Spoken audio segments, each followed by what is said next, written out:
What is up, movers? One of the biggest things my clients suffer with is anxiety and the gym or any sort of training. And it's something that really debilitates one's journey. So I wanted to bring in not only my close friend, but also a colleague who is a cognitive behavioral therapist. This is Jamie Genatt, owner and founder of Realistic Remedies. Starting with anxiety number one. Glad to be here, Jack. One of my closest friends and someone that I admire in the fitness space. We definitely speak a lot about anxiety on the day-to-day basis in our lives.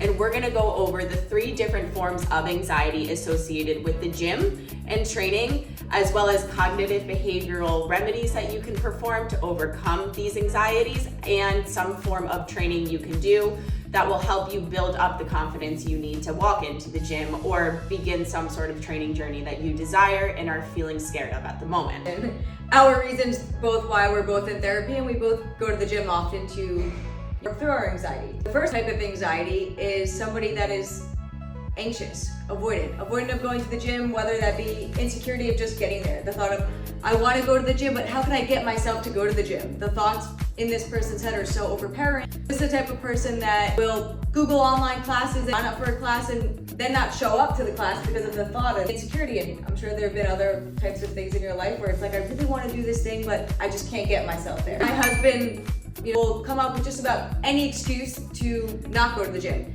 He wants to go, sometimes he does get there, which we'll talk about later on in the second type, but it's somebody that he really wants to go and then it's like, oh, I don't have time for this, or it's gonna take up too much time, or what if the machine that I want to use is taken, or how much weight do I use? Should I do arms? Should I do legs? Where there's no structure and all of those thoughts are so overpowering and so overwhelming that, I definitely don't have time today, maybe tomorrow, or I don't want other people at the gym to judge me.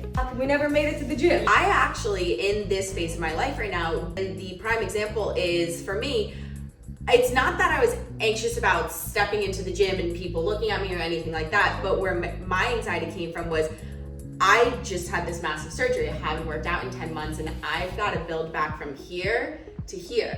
And the amount of pressure that's in my head, knowing how much work needs to be done in between these 2 places. If you are a person in this situation who has anxiety about getting to the gym because of maybe my personal reasons or many of the reasons that Jamie just listed, which I know are so relatable to many of you that I've spoken to, my biggest recommendation is to find some sort of proper guidance. And of course, I could tell you guys all day on Basic to Beast and all the things, the programs I offer, but even if it's not me, just find some sort of proper guidance. If you're still doubting yourself in different forms of anxiety about getting there and that's not enough for you, then I think we need to step into more of the cognitive behavioral tools that you can provide. Hey, if you're not educated and you're curious, do some research. Look into online things. Google. Nowadays, there's TikTok, there's Instagram, there's all these different resources that are literally at your fingertips. There's my free virtual programs that can be done at home. Recommendations from a professional in the training field is you just need some proper guidance to get to the gym. Again, myself or other people that you love on social media or different websites, start using that as your proper guide. Trust yourself, be confident, start small, educate yourself. Second form of anxiety induced by the gym, tell me. Second form, which I think probably is the most common form. It's somebody that has anxiety while they're at the gym. And this is something that I hear all the time in my sessions. This is the most prevalent in every one of my clients. Most prevalent, whether it's on your own, in a group class, at a big box gym, at a small gym. And then once we're there though, it's kind of like the main question is, why am I here? What is my purpose? What is my intention? And intention is such a powerful tool in life, right? Why am I at the gym? Am I at the gym for Jack? Am I at the gym for Jamie? Am I at the gym for this one, that one, or the other one? My answer, I'm at the gym for me. I need to make sure that I'm very aligned with my intention. When I started in this industry, one of the very first things that I started facing with my clients was them saying, you have no problem going. I have no idea what to do. I feel like everybody's looking at me. How do I use this machine? How do I do this? First of all, let me explain something to you that nobody thinks about. If they're looking at you in the gym, it means they have no idea what they're doing either, And if they're judging you, then it means they really have no idea what they're doing either. And if they're not looking at you, it's because they're there doing what they need to do. When Jack and I first met, it took us so long to meet because we probably see each other every morning. And like, hey, I never said a word to her because I'm there on a mission. I'm there to get in, do what I gotta do, feel good, and get out. We actually met because my husband was like, there's a girl that goes to the gym that looks just like you. You guys would be best friends. And I'm like, oh, I see her there every morning, but I never stop to say hello because I'm there on a mission. Yeah. So I don't fall into this category, but so many people, and I understand why they do and hear them, and it's because they're there, lost, confused. There's no plan in place. They don't know what they're doing, and they're expecting themselves to show up to the gym with no plan and then feel positive and feel confident. If there's a girl with a nicer ass next to me and she's going a little bit harder, it motivates me. Oh, for and sure. that's okay. And that's the plan where the social support is such a huge part of this. Let's all band together and let's help each other, right? Get there and then say, hey, I'm insecure. We all have our insecurities, right? And unfortunately, comparison and external judgment is a part of this, but we're here for a good reason. We're here for the right reason. I'm here to better myself, to challenge myself. The external judgment is always going to be there and comparison is always an option. But let's work on comparing ourselves to who we were. For someone who is in this situation, like you're saying, how did I do last week compared to this week?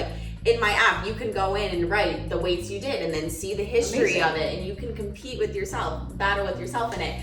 Now, I think that that's tools for individuals that are in this situation or they're anxious when they're at the gym. The advice in my professional setting that I would give you is, one, if they are looking at you, it's because they don't know what they're doing either. So don't feel dumb because they feel dumb too. You're actually right here with each other. And that's a beautiful thing. That's a great thing. You actually should be best friends. And if no one's looking at you or there's these people doing insane beastly things in the gym next to you, they don't give a shit about you. And instead, they're actually feeling empowered being next to you that you chose to start this and you're reminding them of where they came from. And that's a beautiful thing. Just keep that in mind and track your progress. Third form of anxiety, my favorite. Both of our favorites. Anxiety, when you're relating it to working out in the gym, is somebody that goes to the gym to cope with anxiety, which, no surprise here, it's definitely myself, and Jack and I were laughing when we were going over these before because this is the most relatable to both of us. The gym for me is part of my routine, right? It kind of sets me up for my day, you know, as a therapist and as somebody that spends a lot of time taking on a lot from other people. It's kind of my time. Yeah, it's my release of my emotions, my endorphins, and also my thoughts. If you don't get to it, do not beat yourself down at the end of the day. For sure. Well, there's so many other tools, and myself personally that I work on in my own personal therapist is journaling and processing. What is my intention by going to the gym? That basically comes with me wherever I am. I got my chapstick, my water bottle, and my journal, where I set my intentions. And part of doing that is being on a plan and hiring a coach like Jack. It is good to use the gym as a form of release. When you walk out of there, you should feel released and grounded enough to proceed forward. For sure. With those challenges. I tell clients is your release doesn't have to be this A-game 100% killer workout. My personal A-game workout, my A-game workout is going to do enough to where I feel like I move my body and I feel good and I can leave and then I can still go see my clients and play with my dog and have dinner with my husband and not feel so spent and burnt out. Be kind to your mind, it's be kind to your body. For sure.